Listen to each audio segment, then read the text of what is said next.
Hey guys, welcome back to the Odyssey podcast once again.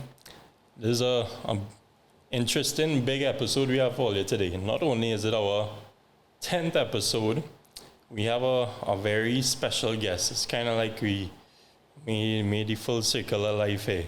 The guy who sort of in a way raised us. We have with us Father Gregory Augustine, the ex-principal of Fatima College, head of the Holy Ghost Fathers.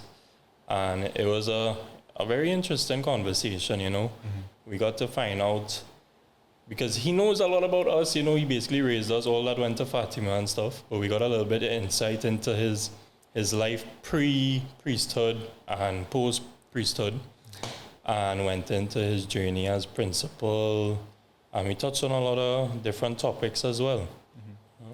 And it was good to find out what somebody like Father Gregory's life entails outside of just school, because we all have this image of him which is molded by him being the principal, him being the person you go to when you're in trouble and thing.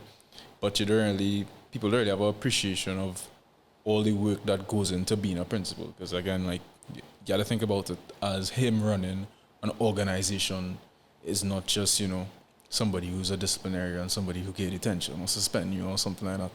So it's great insight, and also for people who may want to be priests, he gives a little insight in how that process works and how you could get into it and the troubles you might encounter, and, you know, he also gives a little motivation for you to stay the course, and it was a very good episode, and it was good to have him on for sure. Yeah, and now we jump into it.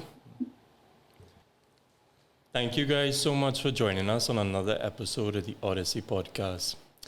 You know, when I think about it, I can't really put it into words what all your continued support has meant to me and Jerome over this journey we've had. But what I will say though is that Jerome and I put a lot of effort into the sourcing of the guests we get for y'all, so that it's individuals you could learn from. And I just hope and pray that y'all are taking something away from each episode. All right, so with that said, we have a very special episode today, not only because it's episode number 10, but we have with us a man who's played a significant role in the preteen and teenage years of a lot of men in Trinidad and Tobago. We have with us the ex-principal of Fatima College, Father Gregory Augustine. Round of applause. Father, thank you so much for joining us today. Thanks for having me. Pleasure. Yeah. Well, I was thinking about it. You know, you played such a significant role with Jerome and I, in Fatima and a lot of men. But nobody really has kind of insight, or maybe a few people do, insight into your life during that period. All right, so what I want to start with is your secondary school experience. So if you could just tell us a little bit about that, maybe who you were as a person back then. What kind of student are you? And you had to be honest. Yeah, honest. Detentions, Well, everything. that was detention, my God. Well, I was a Fatima College student myself, so I was 1974 to 1981, 7 years. Okay. They were good years. I remember the first day. My elder brother took me around, and what struck me, a strange thing was that the fact that deans were the dean and the principal were the ones who could administer punishment. And I felt, wow, this is a good thing. You know, because in those days, teachers in the primary school were the ones who administered punishment, right. And they didn't spare anything in beating, you know. So I got kind of fed up of that. So it was refreshing. Mm-hmm. But Fatima was also a different place from my primary school years. A place in which you can, you know, you explored and you grew, and the place allowed you, the institution allowed you to do that. Right. So I was always grateful for those years at Fatima College. The friends that I made, the friendships that I have to this day. Same with us. And I think that's the beauty of your school life. You never part with those people you have grown up in those pivotal years. And did you have any interest back then, like school-wise, maybe Well, a career path choice for you? good question. Let's put it this way: people had a career path for me. For you, Right. as with all of us. Things were much more straightforward in those days. So when I came to the end of my secondary school, everybody thought that I should be a priest. To be honest, I didn't think so myself. But of course, as things went, I followed what I thought people wanted of me. So in 1982, I entered the Holy Ghost Fathers. Now the training for the priesthood takes quite some time, 9 to 10 years. And I can honestly say that half of those years were years of great turmoil, of uncertainty. And what seemed like unhappiness at that time, but it was really an odyssey, as you say, a search. And looking back on it, I would say that I would not change it. It was not easy. It was very difficult. Some very dark and long days. But the search was important and necessary. And so I can honestly say, 40 odd years later, that I think I made the right choice. And I enjoyed. I'm a priest over 30 years, and I have enjoyed every moment of it. It doesn't mean that I haven't had my struggles and disappointments and sorrows, but all that is part of life, of life's journey. Of course. And what kept you pushing through those dark times in school? Well, no, in the seminary you're talking about. Preschool, yeah. I believed that there was something in this life that was worthwhile. It meant giving yourself for something bigger, service of humanity, service of God. And yes, I just kept, as you rightly said, pushing through, trying to find out if this is really for me. As I said, in the earlier years, I felt, people thought this was for me. And I was a little angry about that. I said, what the hell do you think? What the hell do you know? But all of that was necessary. All of that was important. And struggle is not bad. Struggle is very good. Struggle builds you. And you mind, because I try to think about it, and maybe this is because of my ignorance, but I'm thinking priesthood, I don't know, like you're sitting down, reading any Bible, I don't know, learn any Bible by heart. So when you say dark times, I'm thinking, if you're willing to go into it, I would love to hear about that story and that period in your life. Well, so it's more than just the Bible. Okay. I know. It's a very structured life, as in any formation. So the seminary is called is a seminary, is a place of formation, a place in which you are trained for the priesthood. And in the training, you do various courses. I mean, you have to do a degree and so on. And as I said, in the earlier years, I just wondered, was this really for me? Or is this for me? I am from a very Catholic family. So I have an elder brother who was also studying for the priesthood at the time. I also have a younger brother who's a priest too. The whole family? Yeah, it's not the whole family because there's 6 of us. You know? Okay. So the first 3 are not. I have a sister. So I had to decide whether this was really for me. As I said, I think that, and this is not unique to me, I think most people, and I look at my own students now and people who change when they choose a particular degree and midway or after the first year decide, but this is not for you and so on. That's very normal, that's very natural. So in fact, to be very honest, I'm a little suspicious of people who are very sure of what they want when they start off. This is what I want. I have to be this and so on. That's for another world. The world in which we live is a world of, and particularly now, many opportunities and so on. And you have to go through the process of sorting and sifting. And that is what I was doing 40 years ago. Sorting myself out, sifting, really wondering if this is really for me or if I was being pushed into that by others. Not intentionally, and so my parents were very open people and left decisions up to us. But they too felt, well, this is what I wanted, this is what I was leading to, and they supported. And I think if I made any decision to leave, they would also have supported me.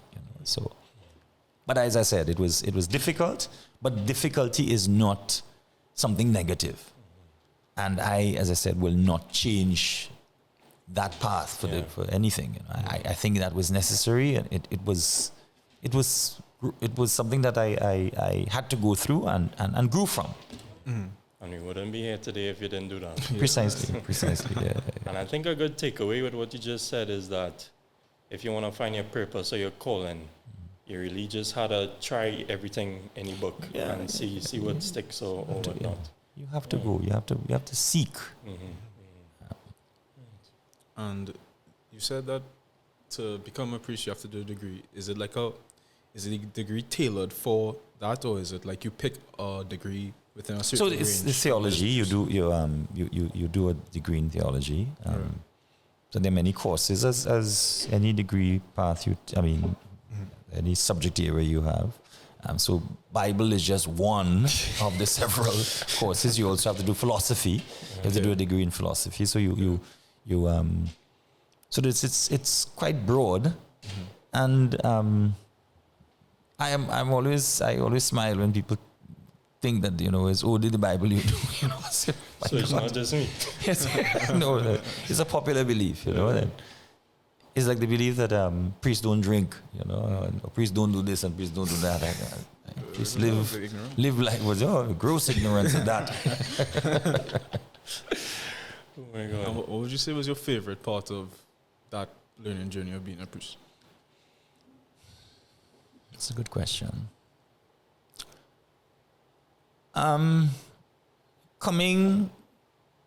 Coming to the realization that this is what I wanted. So as I said, I think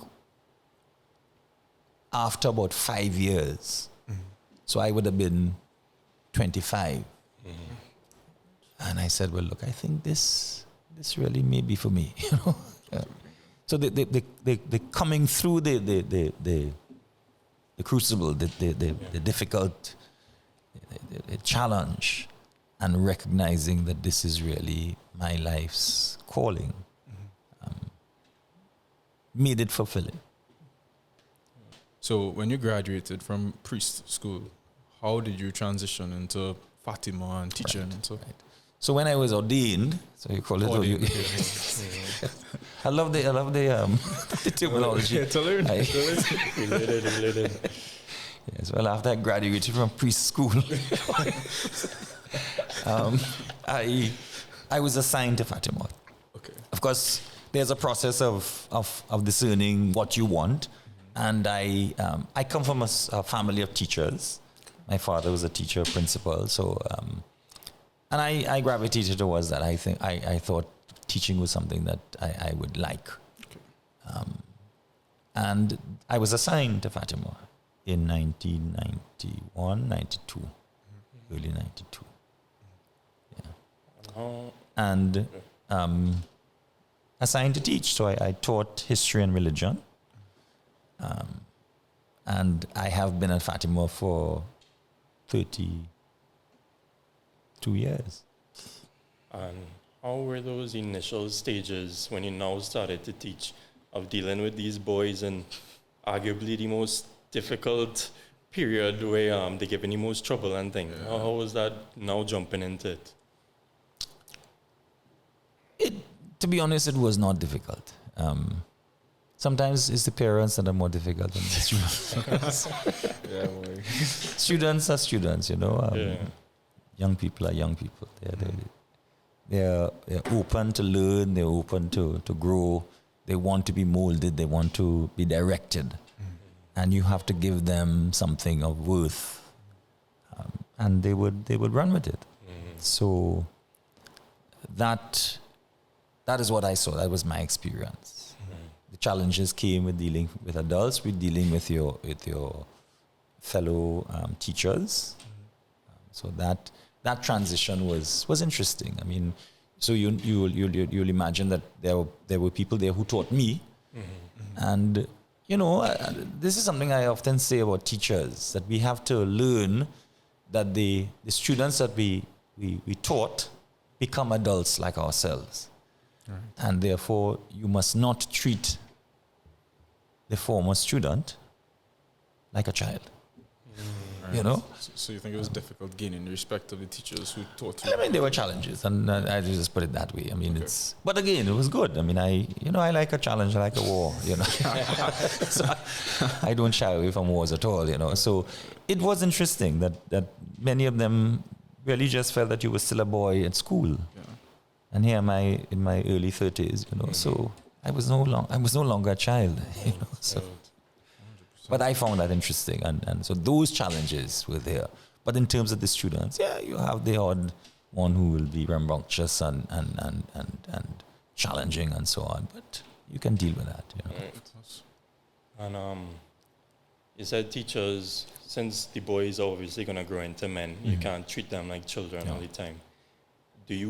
Have you noticed any other areas or aspects where teachers have went wrong in their approach with dealing with, I guess, fellas, since you have the most experience in that? Well, again,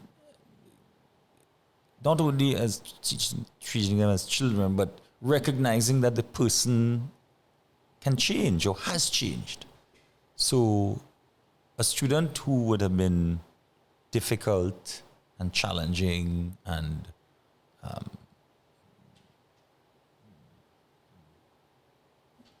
not particularly interested in academics and so on, can change.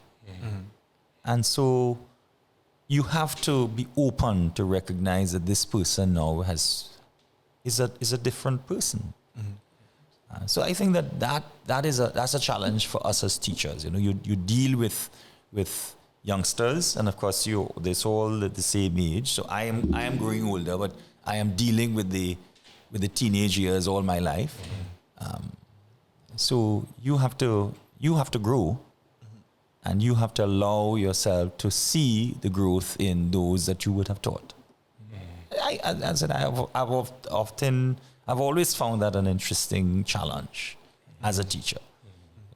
Not to always go back to those formative years and refer to what the student did, and you know. And I wanted to ask you this. Because I was a big troublemaker in Fatima. I got like over 100 detentions in Form 1. And how teachers would deal with me is if I'm being disruptive or not paying attention in class, they will put me out of class. And I find that way, like, I'm missing the whole lesson. And then when I come back in class the next day, I'm even more lost than I was already. And then that would just perpetuate the cycle and me getting in trouble because I can't pay attention. And then I was just wondering if you think there's another approach to that, dealing with children like me. Let me just tell you, there are many more children like you in this time. It has multiplied. So, well, okay. So there are two sides of this. The side of the teacher. Remember and bear in mind that the teacher has to deal with 35 odd students. So you have to attend to this group before you. So if someone or one or two are being disruptive, they have to be dealt with, and dealt with very firmly and very, very, very decisively. So the teacher has a task to perform in that 40 or so minutes that he or she has to deliver the lesson. Right. So understand that. Yes, each child is an individual, and you also have to, and this is where the complexity of the profession comes in, that yes, you have to also attend to the individual. So it's not just a group, it's not just cattle you're dealing with and so on, you're marshalling them. You have to understand where this child is coming from, where this child is. So yes, it is a complex task. And sometimes the child does deserve to be put out. Yeah.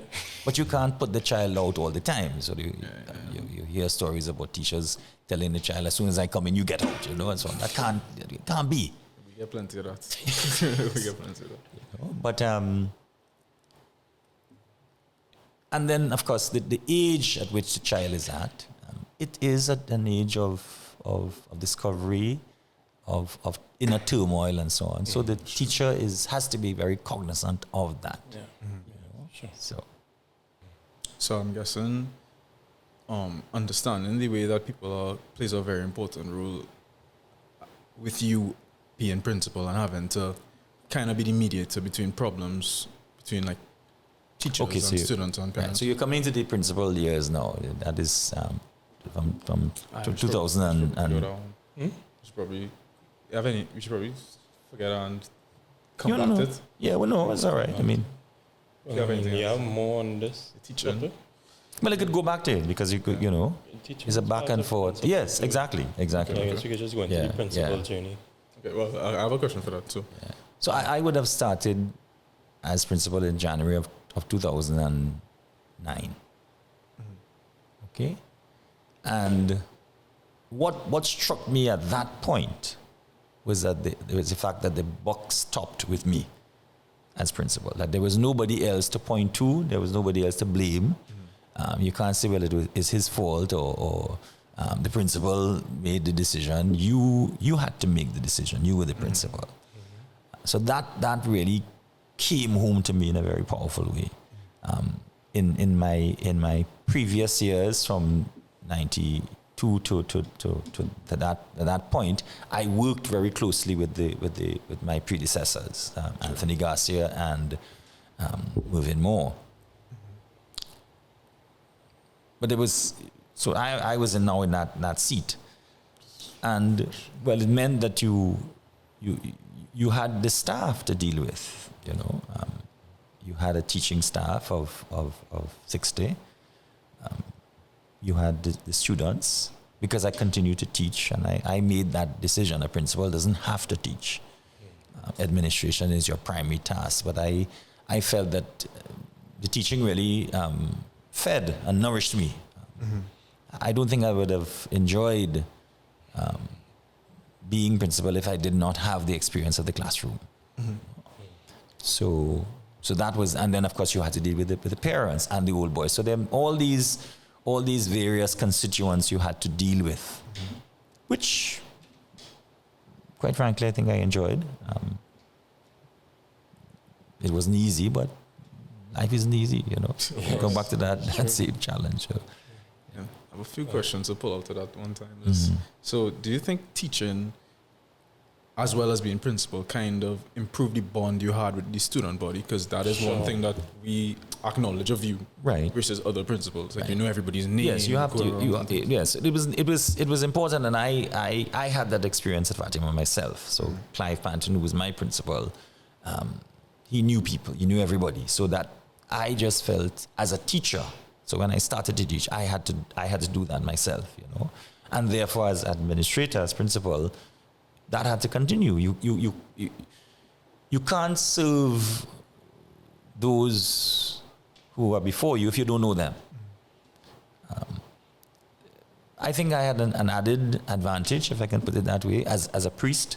So as a priest, you by definition, your life is about service of people and so on. So I knew people. So I would know the families of the students and not only their parents, in some cases their grandparents, or I was at school at Fatima with their father or so on, or I would have taught their father, so by that time. So that was a grace that I that I experienced that I was very grateful for. But the connection for me was always very important, is important. And I think for any educator. And who it is actually makes the decision to say, okay, we put in Father Gregory as principal of Fatima? The Holy Ghost Fathers, the board. Okay. The board, yeah. What do you think they saw in you, or was it just because of your background that made them feel like you had the aptitude to run the school? Well, you'll have to ask them at that time. What do you think in yourself? Well, I mean, I'm a Holy Ghost Father. I was a member of the board. I remember the discussion about it. Anthony Garcia was coming to the end of his tenure, was preparing to retire, and he was the one who first said it to me, and I mean, I had grown accustomed to working with the principal, and I thought that, well, I was quite comfortable in that role and so on. I taught.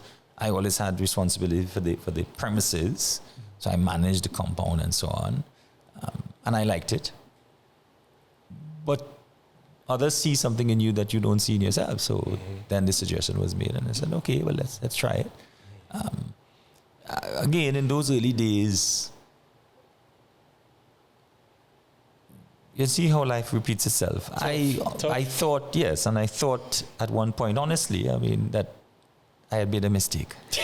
I could imagine. I was not about to ask you how the transition was. Yes, from so teacher to principal. there was a short while, I mean, at which I felt, my God, what the hell is it I did? To give myself this pressure. But then you quickly recognize that this is what the Lord is calling you, and therefore you have to embrace it. Yeah. And what does being principal even entail? Because Yeah. I mean, when we were speaking before this, I was telling you that part of the reason that we think you'd be such a good guest is because most of the students see you just as, a disciplinarian, but they don't see everything that goes on in the background. Because when I think of Fatima and how complex it is, I think of you being like, you're basically CEO of Fatima. You're making strategic decisions for the school. Yeah, you're managing people, like precisely like budgets and all those things. Yeah. So what is your job? It's all of that, all of the above. That the principal really has that task of managing, being the leader, being the inspiration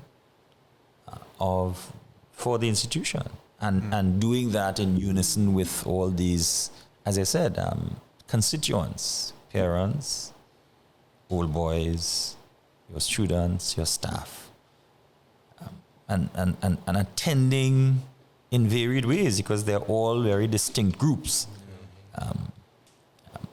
Old boys expect certain things of the institution, and I think that I was privileged. I'm an old boy myself, so these were fellas that I was in school with and I knew and so on. So it made it, I think, a little easier.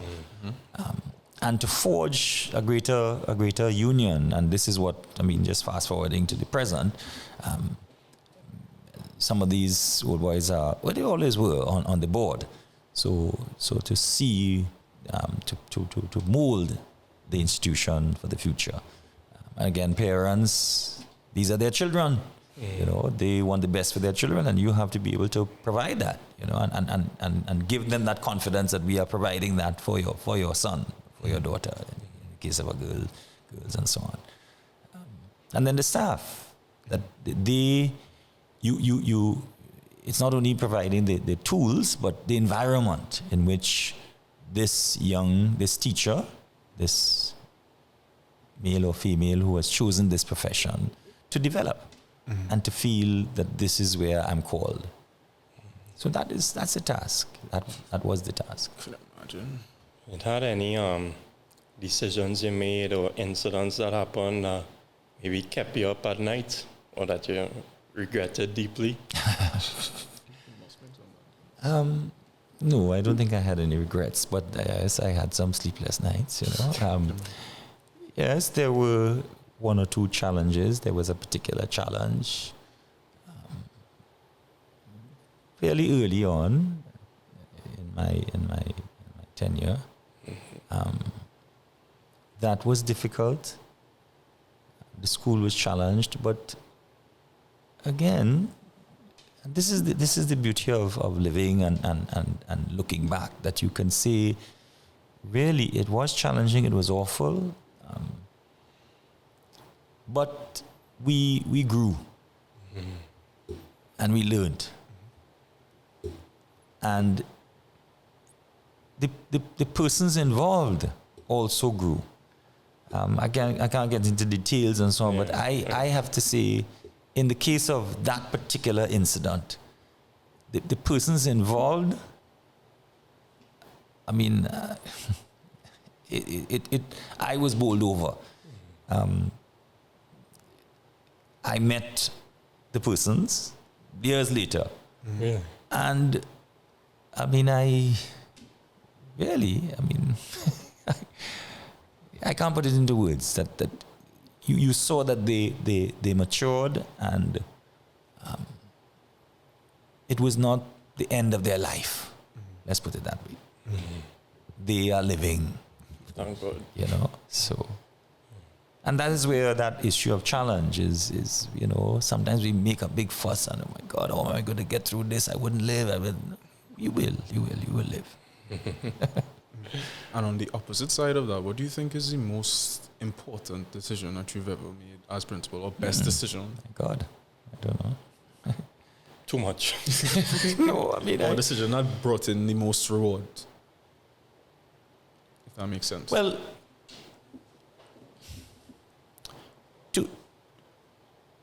to ensure that as many, I'm going back to the constituents, the constituents, the varied groups, that each felt a sense of belonging.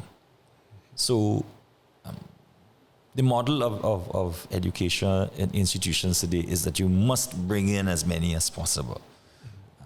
You can't say, well, I'm the boss and I'm doing this and this is where I'm going and so on. You have to involve as many people as possible. And therefore, I think the fact that the old boys became much more involved, the parents became much more involved, the teachers, I hope they can say that they had a greater voice and became more committed.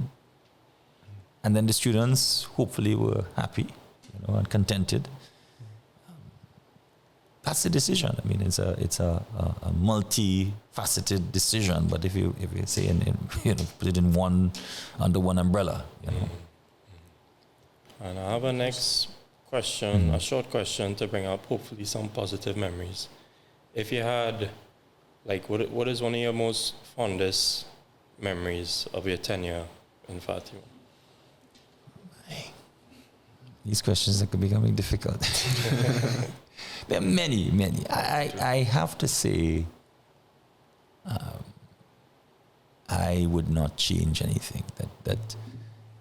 There are some things that were introduced. So, for instance, the house system was changed recently, but after us. After us. No, before you. Oh, okay. So, and because I just felt that what existed before was really very dull and not it meant nothing apart from the sports day.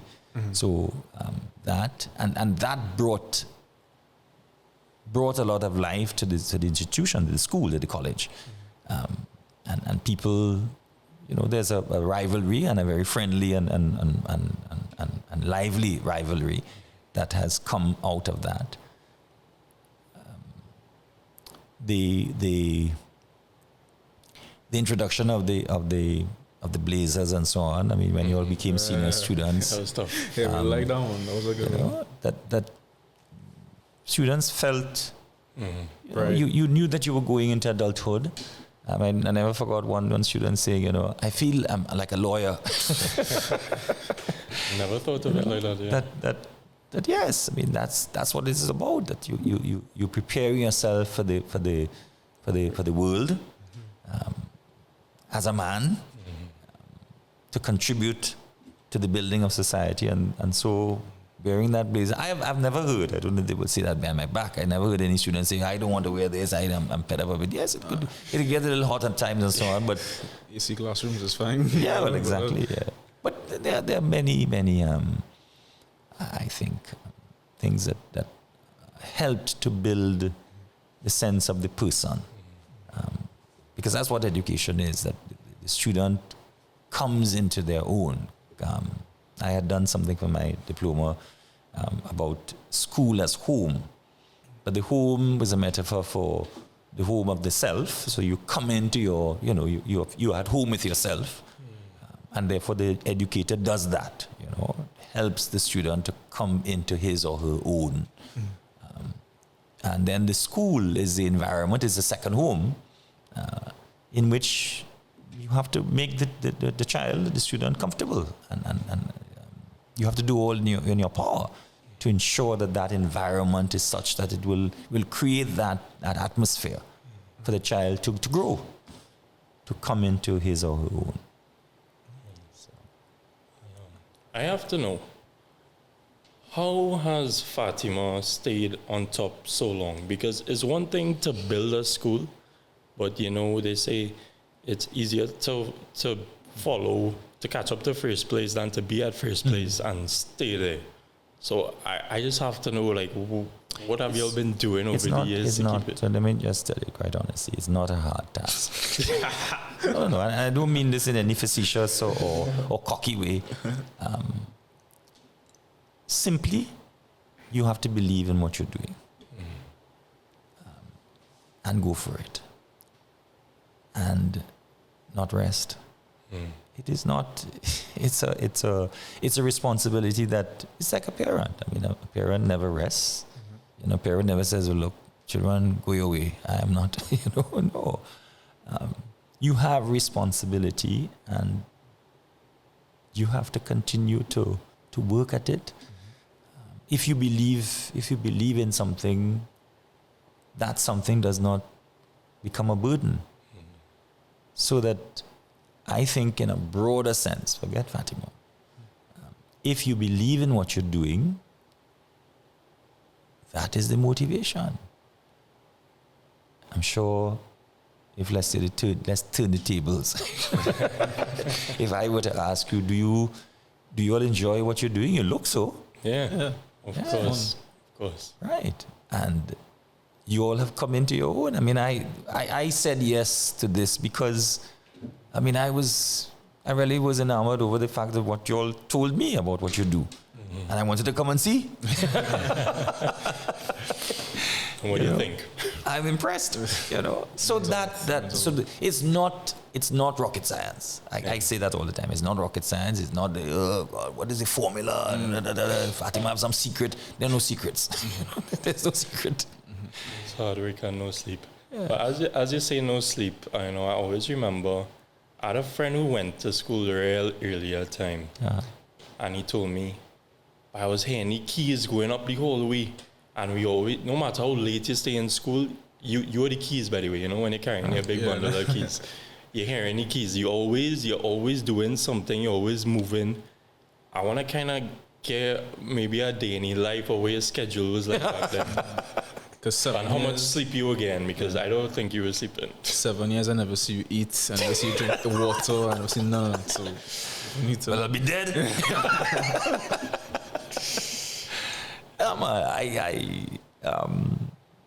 As I would often say, I'm not a baby, so your babies have to sleep for how many hours? Though I remember a doctor saying to me once, Father, you have to sleep a little more, So I get sufficient sleep, and let me put it this way: I think it's also something in my genes. My parents were very much like that, kind of. We had to get up very early in the morning, long before dawn, So that's in my DNA, and I have to say I like it. So it's a full day, and it's a reward. The days are rewarding. Mm-hmm. Yes, when you get in your bed, you really have to fall asleep. Being principal must come with a lot of stress and like pressure and things. So how do you like unwind? Because you need to. Yeah, I have good friends. As I say, I can take a good drink, you know. So, that is important to have friends, my family. Over the years, my parents, of course, were older, and I had that task. So I had a private life. I have a private life too, you know. So taking care of them and so on until they both died. And then my siblings and their families and so on. And then my friends and my religious family, the congregation. So I had responsibility for 10 years for the Holy Ghost Fathers. I was the provincial. And that meant also taking care of them, making sure that their needs were met and forging forward for the future for us as a group. It's called a province. A province is a group of the priests. You know? So that too. So it's a full life. It's a full life. And this might be a little off topic, but what do your friends do? Are they also priests, or do they do random things? Or like they're married. School friends and other friends that I have made over the years, and they're they're people that I can unwind and share with and have a good laugh and good drinks and so on. Good. That's good. Yeah. For seeing your friends and your brothers and sisters married and with family, it ever kind of dawned on you, maybe that would have been nice? Yeah, it's good that you asked that. That's a good question. Yeah, it must come into your mind. If I had a daughter or a son, what would they look like? What would they be, I have nephews, I have a niece, I have great nephews and great nieces and so on now.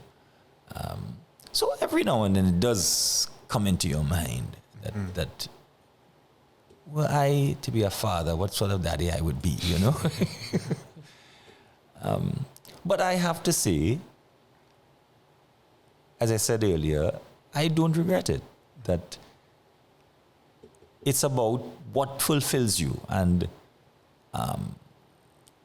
seeing young men, seeing boys grow into men is very rewarding. I mean, I can't think of anything else that will satisfy me, to know that. Let me give you an example.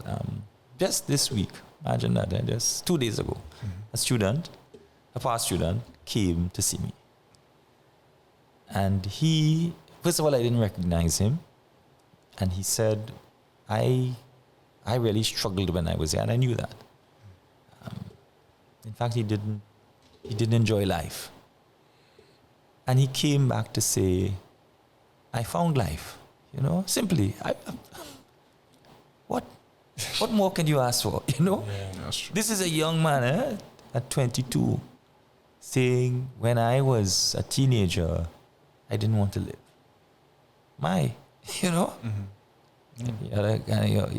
You will choke up to hear something like that, that. And now that I have found life, my God, you can't ask for more. Exactly. No increase in salary and bigger office or whatever could Match that, yeah. match that, of course. No, I was really I was bowled over at this my 61st year of life,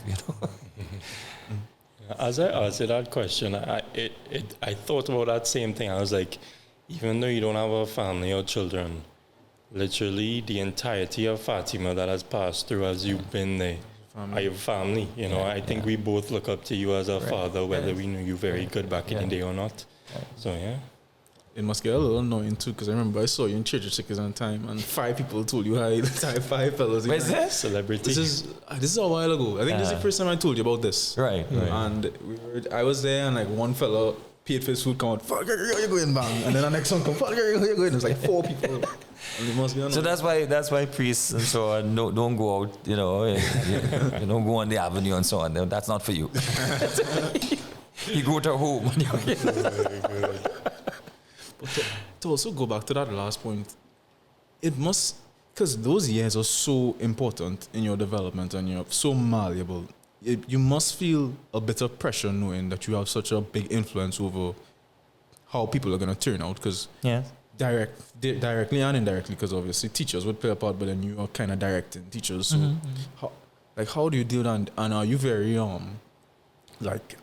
are you very intentional with your decisions? You have to be.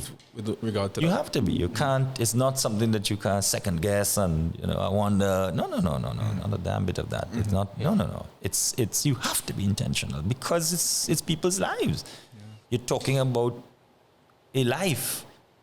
You're talking about the future, and one has to be clear. So you're very, very correct. Yes, it's serious business, and you have to take it seriously. But it's and people laugh and so on. It's not that hard. Really, it's not that difficult. It's not that difficult. It's not some kind of philosophy or theory that, wow, look at this. No. It has been lived over the centuries, and you see the rewards, you see the growth, you see the results, and you say yes, it makes sense. And would you say, because since you've been a part of so many lives, what would you say are the qualities that certain students possess that would make them successful later on? Because you must have seen people go from school to adults, and you see all their success and stuff. Well, I mean, again, besides the obvious ones, you what you do in the environment is that you have to. You're enabling the child to grow. So if you remember the assemblies and so on, it was constantly about celebrating people's achievements. And I say people's, not one group and it's everybody. Everybody has something to contribute. Everybody has talent. And that's why we would have the singing and the playing an instrument. And, very often students didn't want anybody to know that they were doing this, and of course their grandmother or their mother or father or uncle or something would say, he does that. I say, well, yes, I'm glad to hear that. He wouldn't say it, but and he will have to come and perform, do something. And it's there where they coming into one's own, that you do that, you challenge them. Don't keep it a secret. Don't bury it. Don't hide. Come out, come up on the stage. You may be as frightened as hell and whatever, but don't let this part of it. You make a mistake, that's okay. Yeah, you might get clowned for a day though, but nobody can remember that. Correct. Father, I want to go back to you a little bit and find out what principles and values you live by in your life. Just in life in general, and maybe dealing with people, because no matter how good somebody is, there's always somebody who has something bad to say about that person. But I cannot find that with you. No, there are people.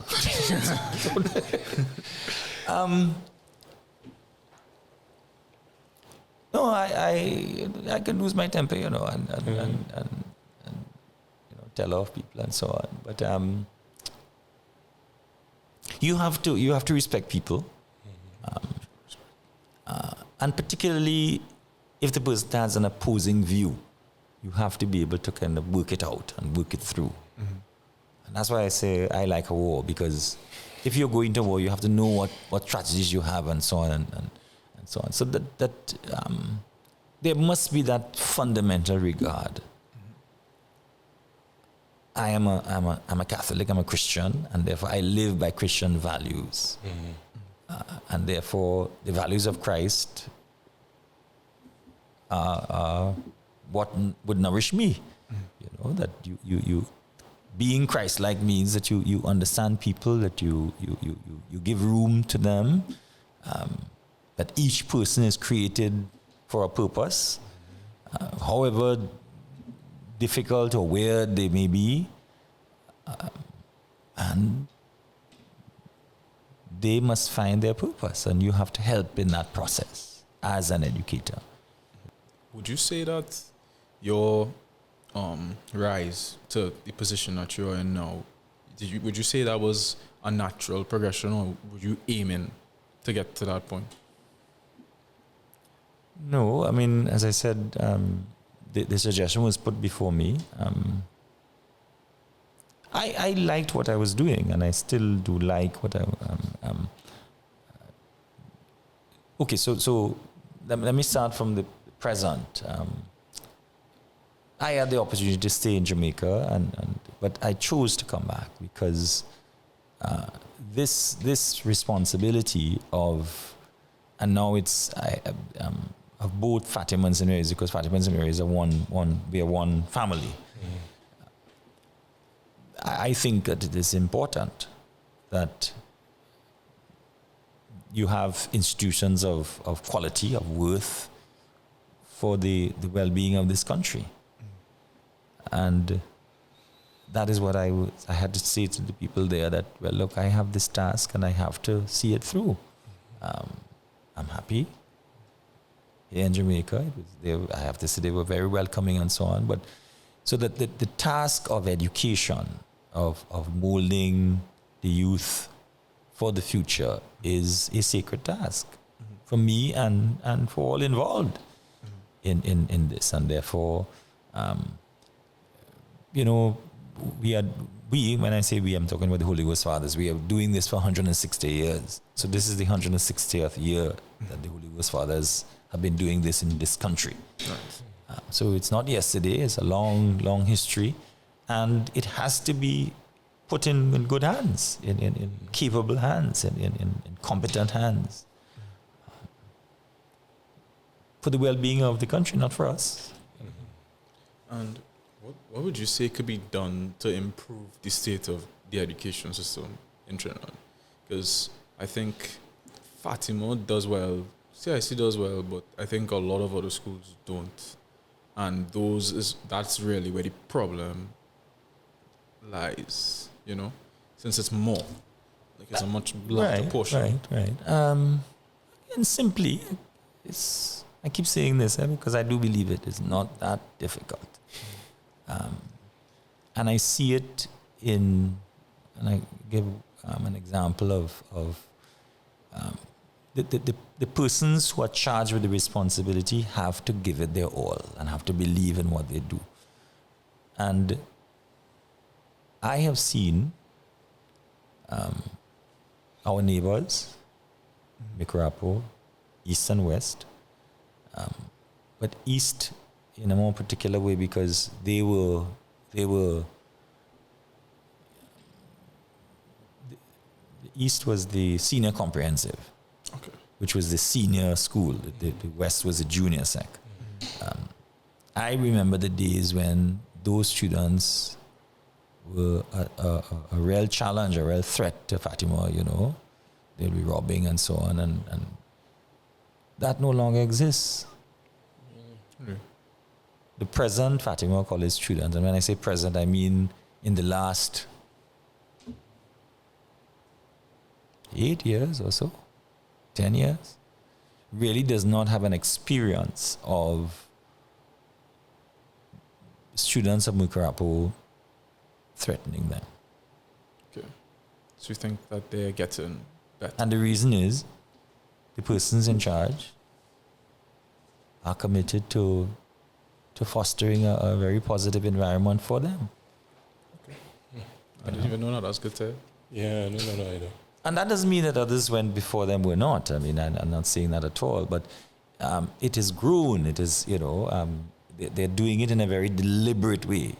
So that you talk about the system, the persons in charge, and they have to be given the tools and the responsibility to really shape and mold this institution into something that is of worth.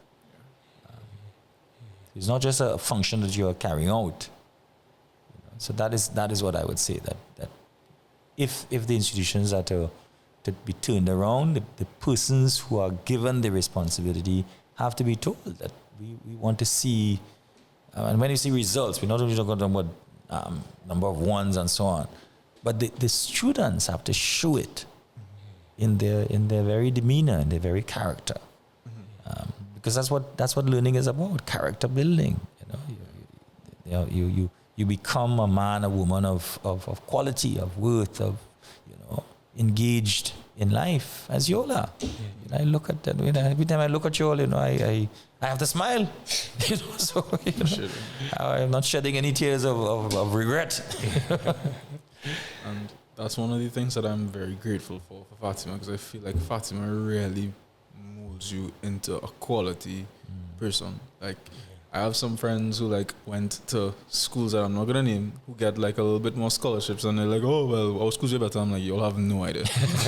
Y'all don't know what coming out of a school like Fatima actually does for you. I mean, we could attest to this, isn't, because it's not about the results. The results are good, but it's everything else. Necessary. The results are necessary. It's a place of learning and an academic institution. Yeah. But it's part. It's part of the story. I definitely think, even as a troublemaker, even when I left, my grades weren't. Come on. Nah, he was a troublemaker. My grades weren't all that good, but it definitely molded my character and made me into the man I am today, for sure. Yeah, 100%. Yeah. Why you keep talking about troublemaker? My God, I was bad. It was bad. This man was bad. Oh my God. All right, fellas. So, what I noticed, especially with the newer generations, is that there's a big fall off of the following of Christianity and Catholicism. And I wanted to know, where do you think the Christianity went wrong? Because if we look at religions like Islam, we see even to today they still have a strong following, even with the you don't agree?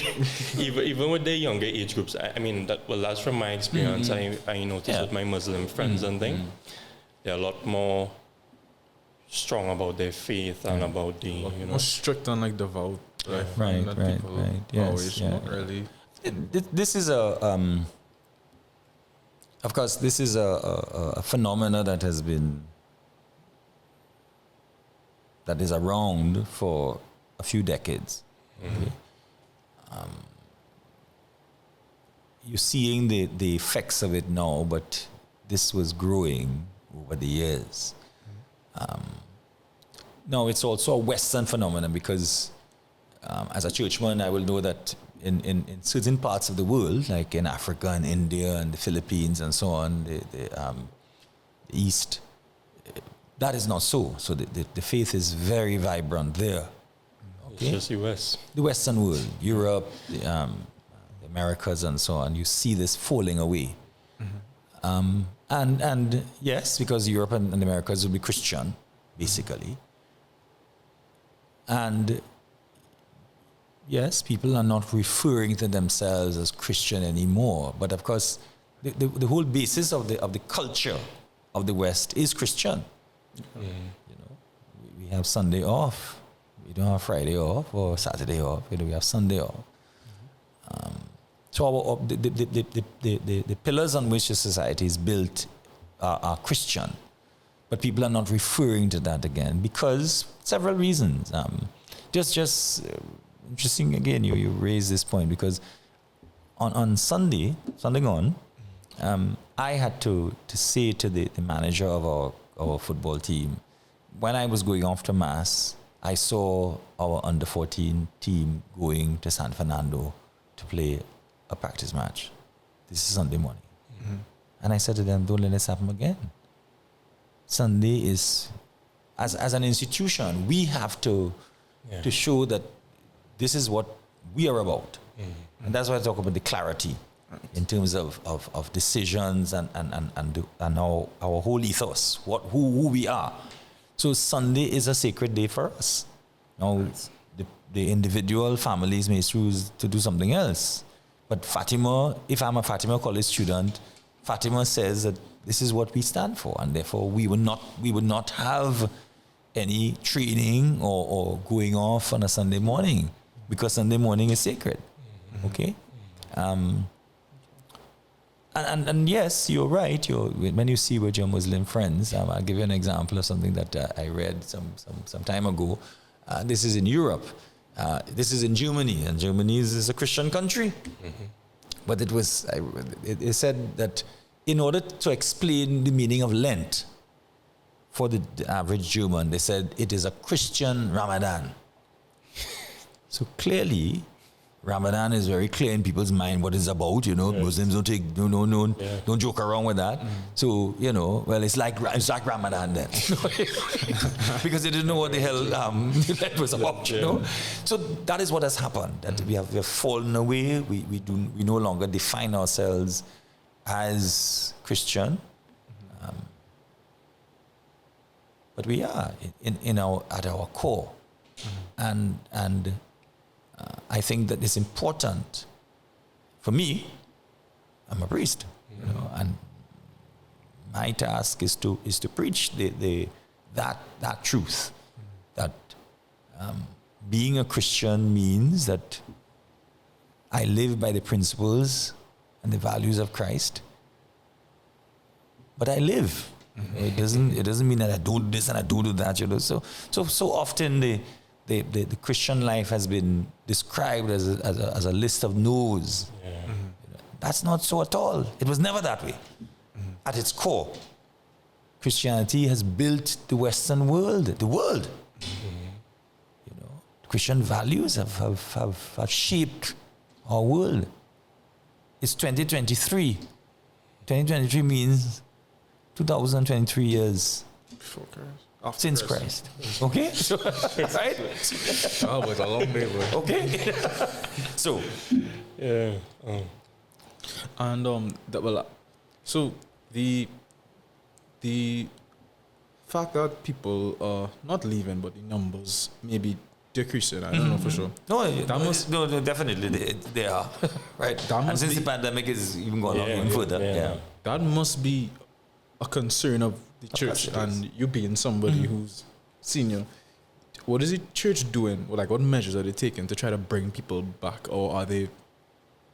No, yeah, the church is constantly, in fact, again, just last weekend, the diocese had something at Fatima, so they asked to use the hall and all that for an outreach to your demographic, people between the ages of 18 and 35, because that group is the group that least they see the least number in the church, So efforts are being made to find out what people want or why people have left and so on. Oh yes, it's a constant effort.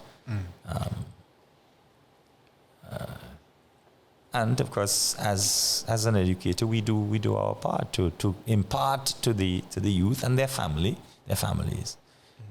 that faith. And with this big drop off of following Christ and belief in Christ, do you think any of the issues we see in the world today are directly related to that?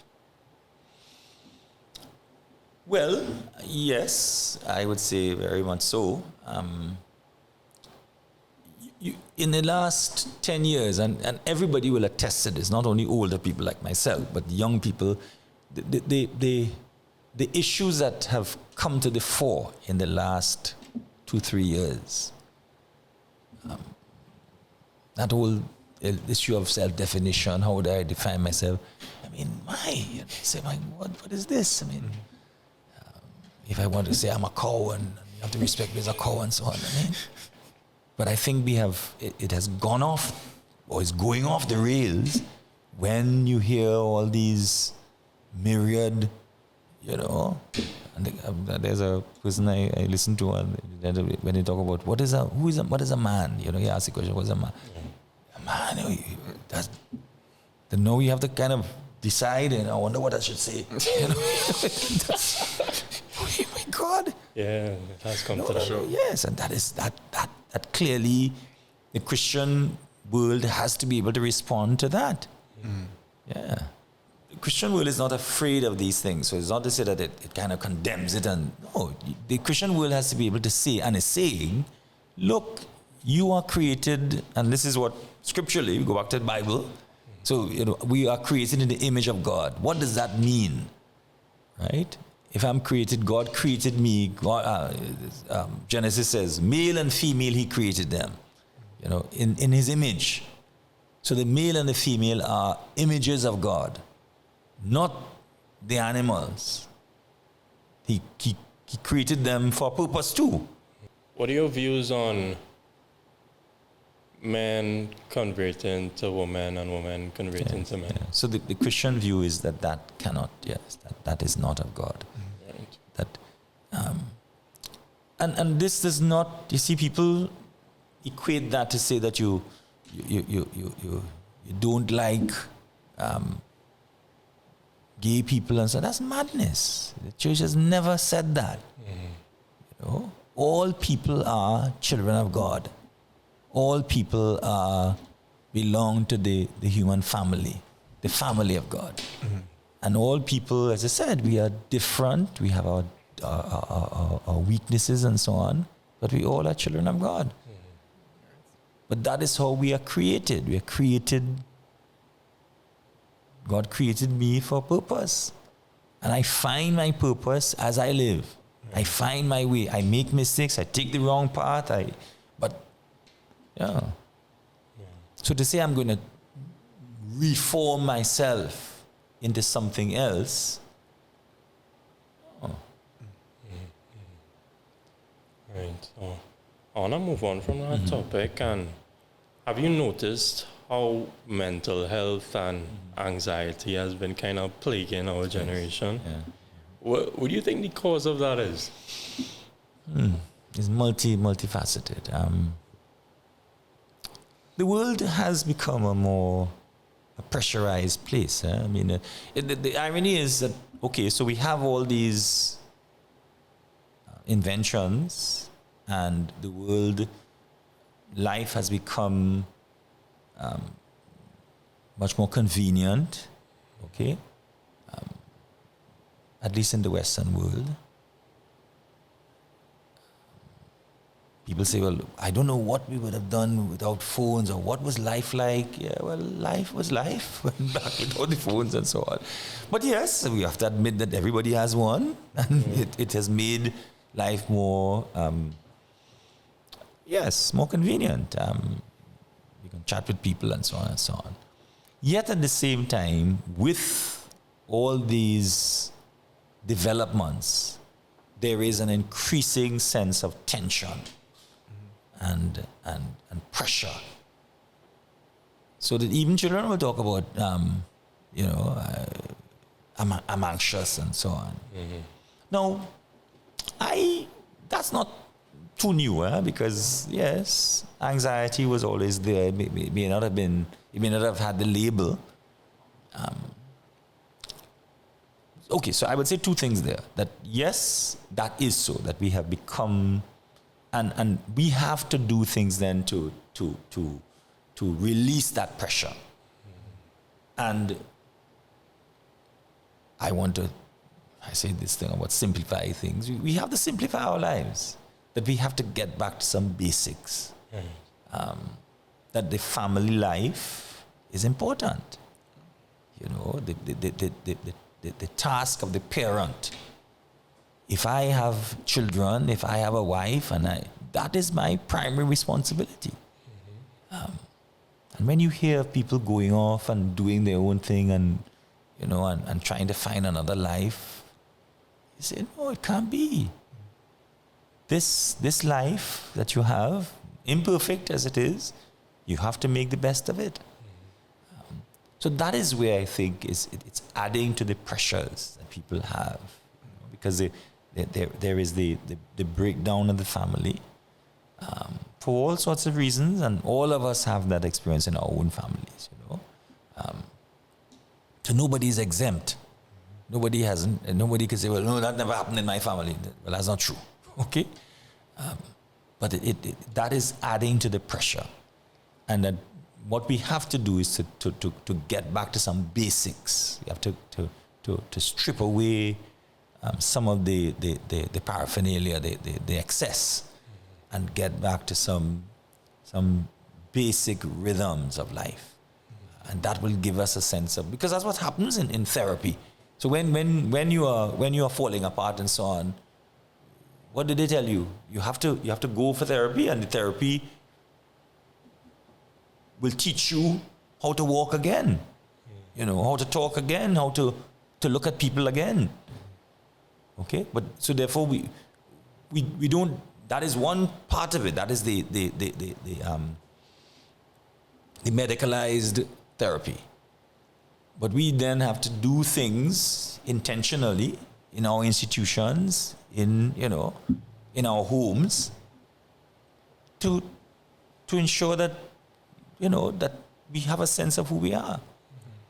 You know, as you mentioned, the devices and that adding to the pressure. I remember when I was 18, I had now turned 18. It was my 18th birthday, and I was literally depressed. And my parents was like, "What's going on with you?" Yeah. And the whole time I'm thinking in my mind, because on social media everybody portrays the best version of themselves and what's going good in their life.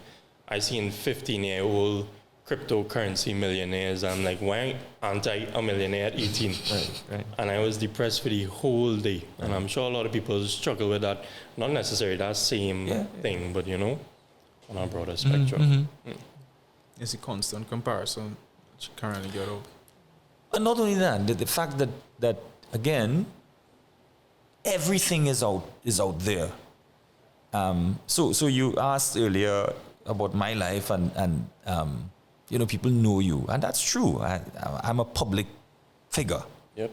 But I have a private life, and I can't live my whole life out there, father. Yes, you have to respond to people, but I have to shut the door and face myself, and live with myself and live with people around me, and that is important. In fact, that's where it starts and ends. You know what I mean? Right. So, and that is where I think we are going wrong. That life, and you said it correctly, that life on social media is a life that you have created, an image that you have created. The profile. What is your profile? And and then smiling and so. But when things go awry, when things go wrong, well, some people put it up there, but some people don't, and then is when you fall into, because you say, well, the image, how will I keep up this image? No. So that living out there, oh, heaven's sake, no. As much as the, people, you have followers and so on, forget them. You don't know the hell anything about them. Okay. No. It's true. So that is part of the tension. That is part of what is causing the mental breakdown. Yeah. Because I am not facing myself. Everything I do,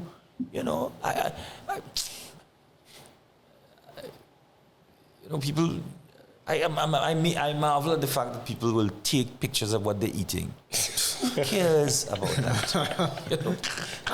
Look.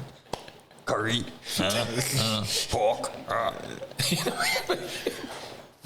So who cares what you're eating?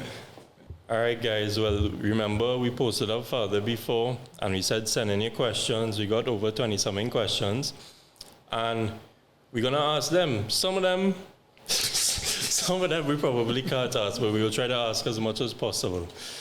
So yeah. Starting off deep. Why does God allow such evil acts from man? That's a hard one. Yes. Time, boy. Zach? Because God has created us free. So we are not puppets. We're not robots, so we're not a robot of God, do this, do that. So he has created us free. And that freedom means that I'm free also to do something that is contrary to God. Interestingly, we know when we are doing that which is not good, which is not of God. Yeah. So we are very much aware, because that is how we are programmed. We are created by God, so we have goodness, and we know we could see evil or things that are not good. Everybody instinctively knows if a person is being taken advantage of. That is what it is. It's but we fall and people do bad things. So that is what freedom is. But we are also free to come back, to repent of those evils, and say, look, I made a mistake. I was wrong. I did wrong. All right. So Zach asked again, was your faith ever tested, and in what ways? Yes, faith is always tested. In order for faith to grow, it has to be tested. So don't be afraid of the tests that your faith goes through. In fact, in the church, great saints. Let me take a contemporary one, Mother Teresa, Saint Teresa of Calcutta. She went through a period of great darkness in which she wasn't sure about, she questioned God and so on. Right. And she's a great saint. So if that happened to her, who are we? Anybody. So it happens to all of us. Right. And if the faith isn't tested, it doesn't grow. So again, go back to that principle of testing and difficulty and challenge.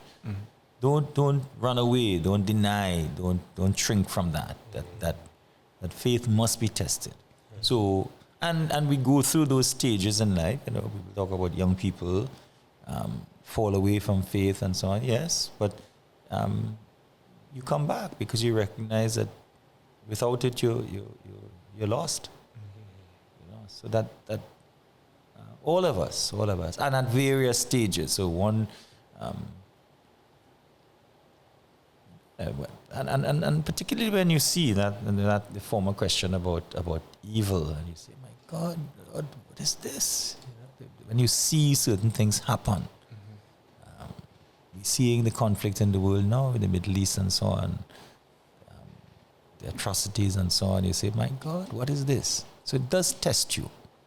And then your own personal challenges and so on. So don't be afraid of the tests. Something more lighthearted. How did you manage to remember everybody's name? I have a computer chip in my brain. Good. What do you think about vaping and drugs and the situation in schools and young people? Because there's an uptick, for sure. Again, that is part of the broader challenge that you see in the breakdown, You talk about mental health and so on. That experimentation that is going on, and it's destructive. It's self-destructive. It's addictive. So that's part of the addictive behavior that we must not allow ourselves to be trapped in. So yes, there is an increase. We have had to deal with it over time.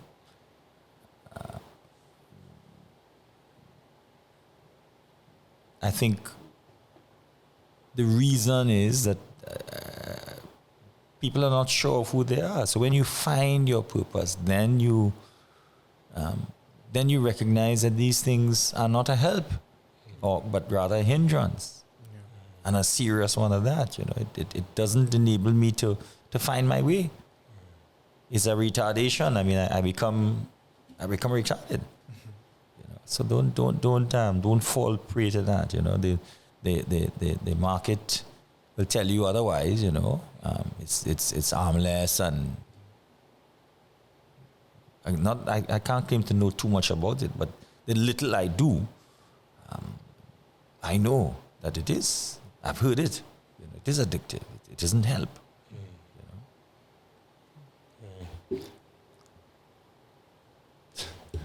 know? Now about 10 Fatima old boys asked the same question. It was, does Father Gregory still have my pen? Do you know what he means by that? Well, I say this every day. Look at this pen that I have here. Does it not look expensive and fancy? Why would I want to take some cheap ballpoint pen from somebody? Okay, that's my answer. I've always had very, very expensive pens. I get nice gifts and so on.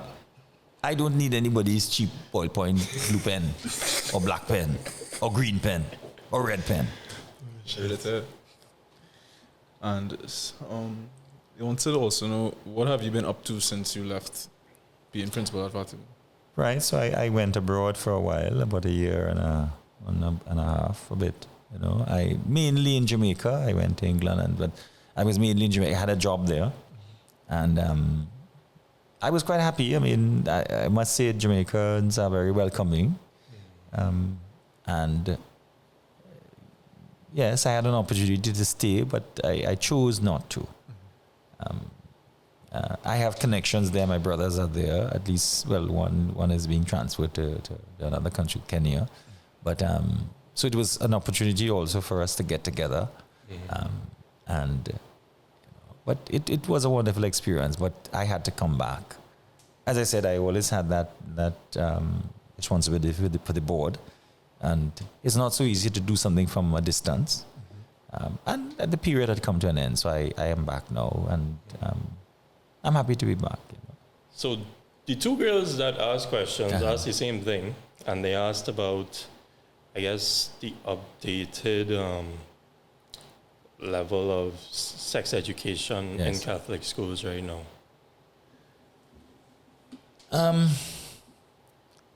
Okay, so I'm not too sure about that, what that really means, but we have always taught it within a context of faith. Okay, so let me start off by saying that, you know, when one hears the word sex education, everybody gets a little kind of uptight and say, sex and so on. Again, it makes me smile because they say, my God, what is so, why that triggers such a reaction? It's amazing. And I'm not speaking about children here, I'm talking about adults, you know. Intercourse is the means by which we come into the world, all of us. At least I hope so. so that's what we teach, that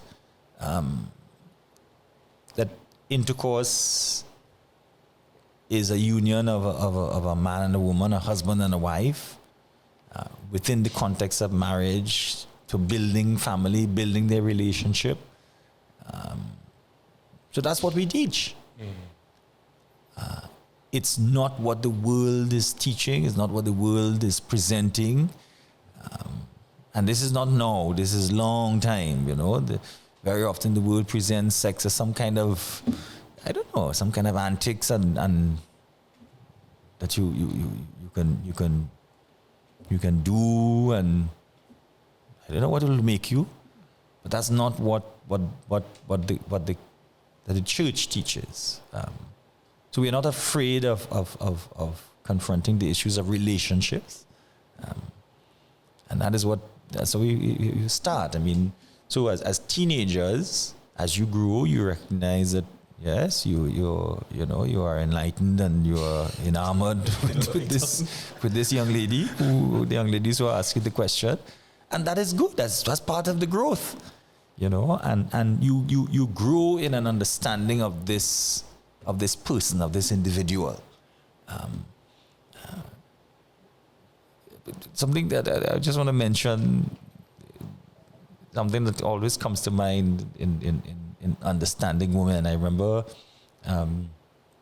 years ago, a teacher pointed out something to me, a female teacher, I will call her name, Mrs. Poon. You know, there was some problem with water.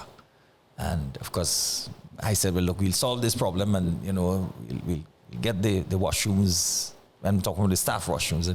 And she said, no, Father. Women are very sensitive. You know, you can't just simply, you know, do some kind of slapdash job in the washrooms with women. Because women are women and you know, with issues of infections and so on.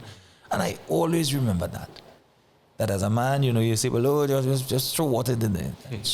And she was able to enlighten me.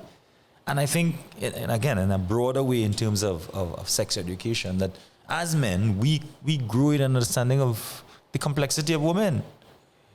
You know, I don't know if you all have relationships or something, and you realize that, you know, women are complex, but in a wonderful and different. Yeah. And different, and you marvel at that, and that's what the relationship is about. That I grew in an understanding and an appreciation for you, and how you're different from me, right. And we complement each other. You know, so that is all. That is what the sex education is about. You know, it's not about antics and trying this. You know. Yeah. You're not an acrobat. Not acrobatics. Okay. And what is your opinion on masculinity among men in the current generation, especially young men? Because there's this trend online of people recognizing that it might be changing, or it might be, is it at risk, is what it is? Or they're thinking like the expectations might be changing. Both gender roles are kind of being switched recently, actually. Oh, it's not so recent. It's a long time. That's an interesting one. Is that a young person who asked that? That's my cousin. Oh, wonderful. That is not something recent. And I have always said in my years of teaching to you young men that a century ago, the man had to take care of the woman. That when I marry or when I get involved with her, it meant that I have to take care of her. Mm-hmm. It's a couple of decades now that has changed.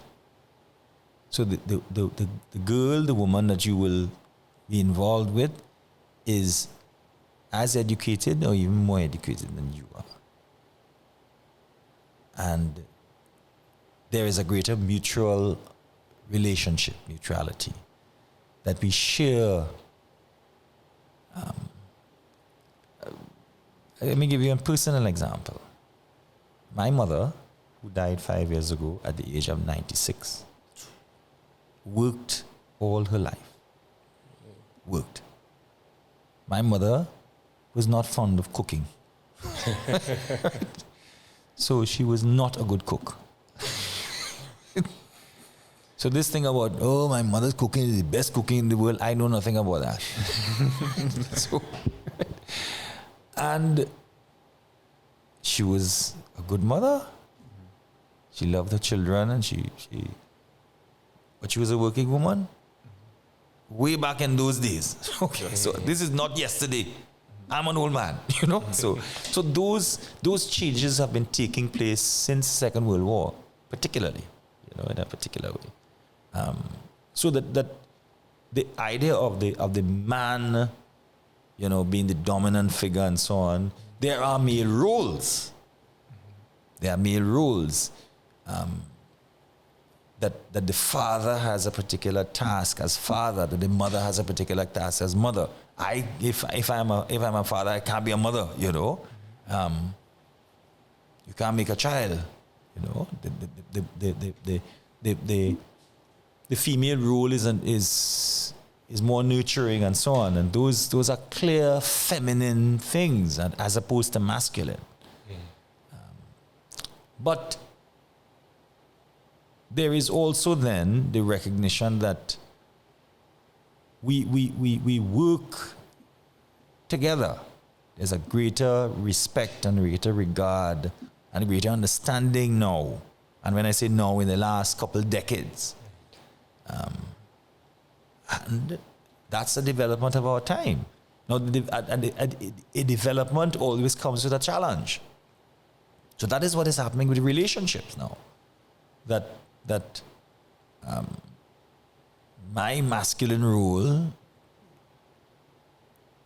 whereas I am a protector, yes, and therefore if, as we were discussing at a forum last week, the male still wants to protect. Let's say we had women in this room and somebody were to barge in the room and so on. The man wouldn't say, well, okay, who into the door first? So woman, you could. No, you would want to, yes, you have to. Yet at the same time, the woman, we have to celebrate the fact that women have come into a greater understanding of who they are. And that our relationship then has to take cognizance of that. What was the most remarkable thing a student has done during his entire tenure at Fatima? I don't remember.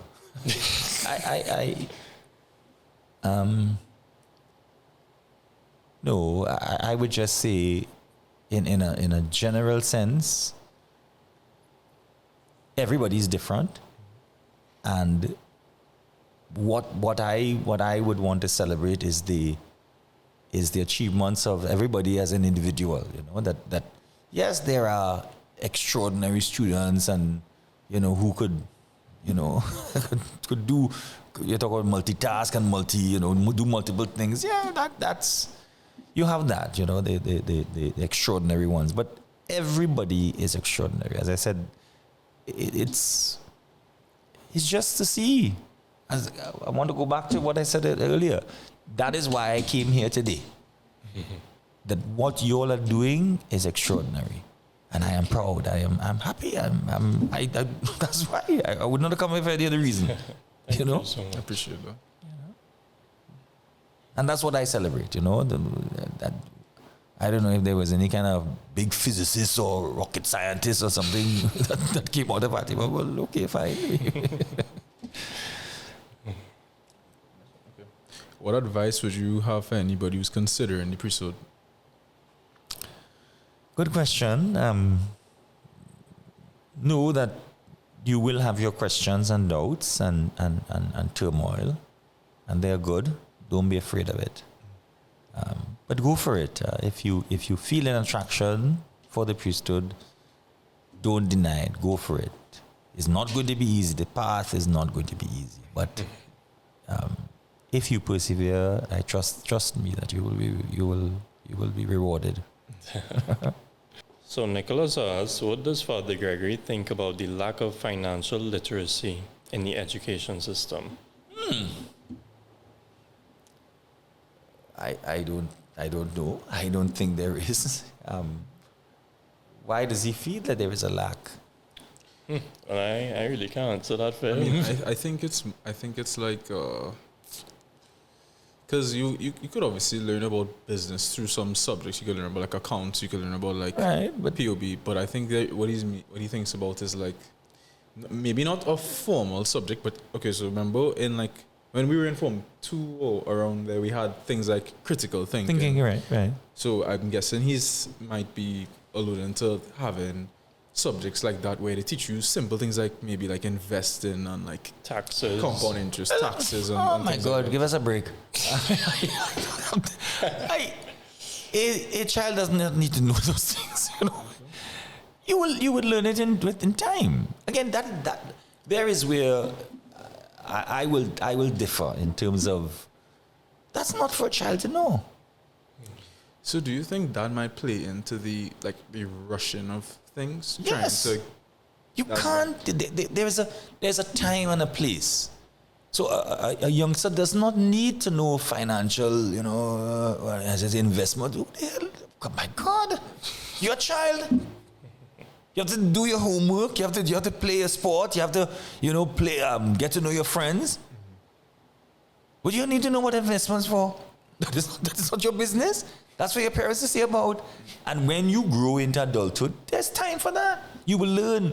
But you don't have to expose the child to a whole range of things, you have to know about life. No. Let the child be a child. Solid point. I mean, you have to know about your allowance and how you spend it, and that is what is important. But to say, to get into the complexities of the financial world and so on, oh my God, give us a break. I don't want to know half of the things about that. Okay, guys, that brings us to the end of episode 10 of the Odyssey podcast. Today we had the pleasure of sitting with Father Gregory Augustine, our principal from secondary school, the man, the myth, the legend. I hope you all saw a different side to Father today than what you normally see. I hope that those who may want to follow in Father's path could learn from his experiences. And, I really hope that you all enjoy this episode because I know that Crystal and I did. Yeah. So, Father, if you have anything to say. Yeah, well, I mean, I keep saying I've done this because I felt an obligation and a good one, I'm proud of you all. You all have, what you're doing here is an extremely positive, and I got the sense, and as I told you all, from some of the students, so the day after we took that picture, a certain student, well, I call his first name. His name is James. A very forthright young man. Mentioned, Father, I saw something. And I was quite taken. I said, what? This information is out there already. So clearly, you all have a following, and there is great interest. And it's wonderful. It's wonderful to see that you're involved in something positive. And I just want to encourage all of you out there. How many people that follow this podcast, as you say, that ensure that what you do is positive, is uplifting, and you will feel a sense of satisfaction and reward. So all the best to you all. Thank you, and thank you so much for coming on. We really Thanks for having me. Really Thanks for having me. Yes. And once again, we just like to say thank you to all the viewers. We really, really appreciate your support. If you like the episode, we hope that you would like, comment, and subscribe to our channel. You can find us at the Odyssey Podcast on Instagram, on YouTube, and on TikTok. And for all the older people who are watching, make sure to send your sons to Fatima. It's the best school in the country. So we'll see you guys next time. Thank you. Love you all. Yes. Yeah.